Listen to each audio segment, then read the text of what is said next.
Hi guys, कसे आहात सगळे? आय होप सगळे ठीक असेल.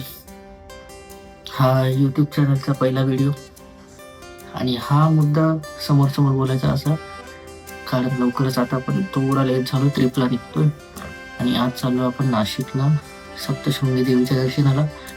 ते वणीला कव्हर करून त्यानंतर सेकंड स्पॉट असेल आपला चांदवडमध्ये रेणुका देवीचं दर्शन. आणि टाईम झाला ऑलमोस्ट सकाळचे 6:23.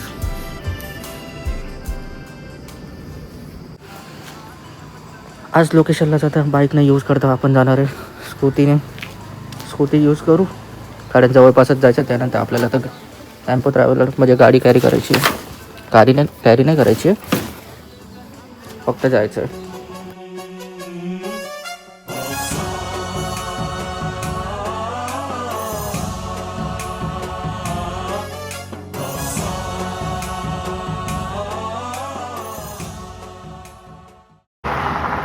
समृद्धी हायवे तिथून आता पुढे प्रवास चालू आहे. सध्या थांबलो स्टॉपसाठी थोडा रेस्ट. आणि ही आमची आत्ताची गाडी.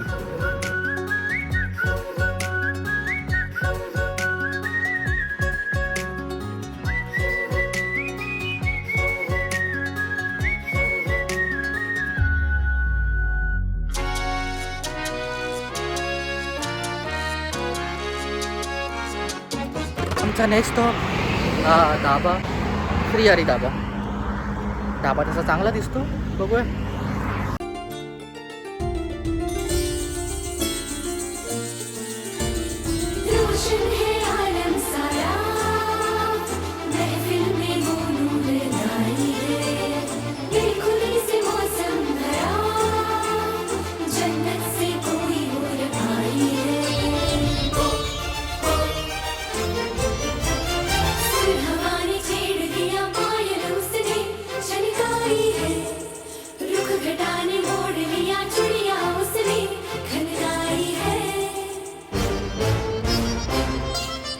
मंदिराच्या पार्किंगमध्ये एंट्री केल्यावर सगळ्यात पहिले रोपवे पकडूया, कारण 2 ऑप्शन आहे. इथं चालत जाऊ शकतो किंवा रोपवेने जाऊ शकतो. इथे मोठ्या लोकांचे तिकीट जवळपास रोपवेसाठी 120 रुपीज आणि छोट्यांची तिकीट आहे 60 रुपये. आता टाईम बघू किती लागतो आहे, आणि त्यासोबत गर्दी पण भरपूर आहे. जवळपास रात्र होऊ शकते. असा काहीतरी सीन आहे. आतमध्ये गेल्यावर रोपवेच्या आधी रिसेप्शन एरिया, रिसेप्शन नंतर जवळपास लाईन्स आहे.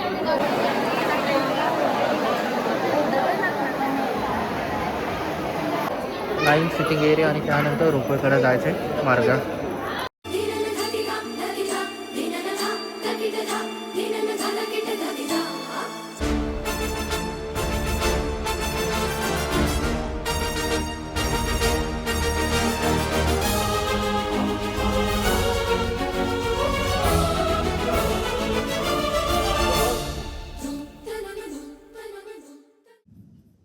नाशिक जिल्ह्याच्या वणी गावाजवळ 7 शिखरांच्या मध्ये वसलेली ही देवी सप्तशृंगी देवी.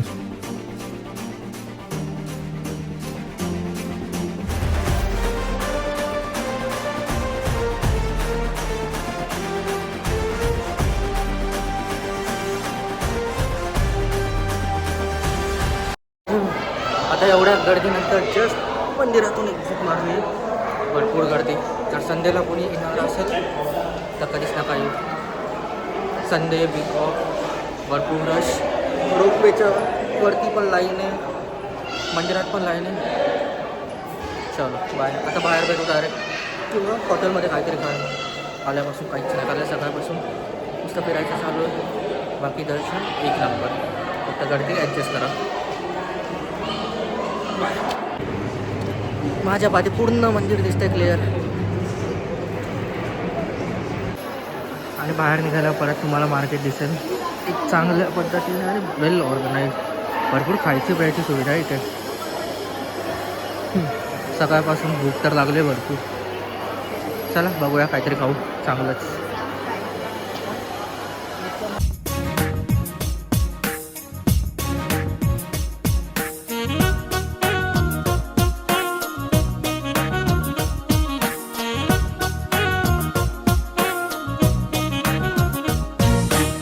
नाईटला अशा प्रकारे निघालो. आता नेक्स्ट स्टॉप रेणुका देवी.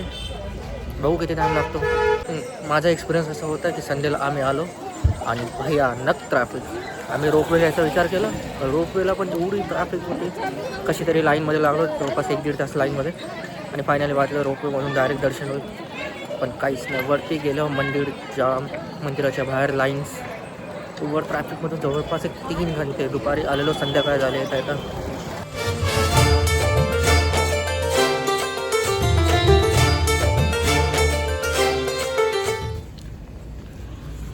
हालत बघत असेल तर हालत तर भरपूर खराब झाली आहे. टायर्डनेस हे ते थकवा सगळे पुढे पुढे चाललं. मी सगळ्या शेवटला एवढा थकवा आलेला आहे गाडीत बसून बसून.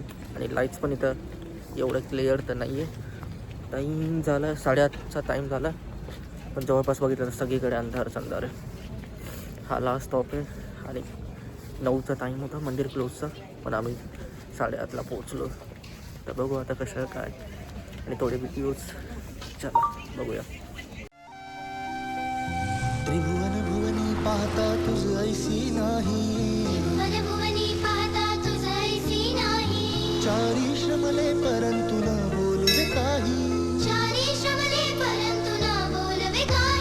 साही विवाद करिता पडलो प्रवाही, ते तू भक्ता लागी पावसी नाही.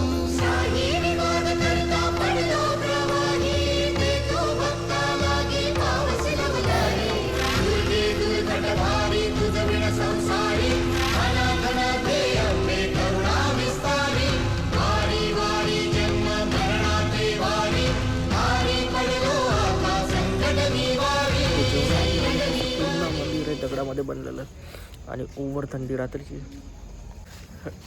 ओव्हर थंडीमध्ये एक मेन गेट बघायला चालू. पण आम्ही एंट्री तर पाहतूनच मारलेले. आता मेन गेटचं एक फुटेज जे माझ्यावरती जवळपास दिसतं, तर त्यासाठी बघू कसं वाटतं समोरून. अजूनपर्यंत बघितलं तर नाही आहे.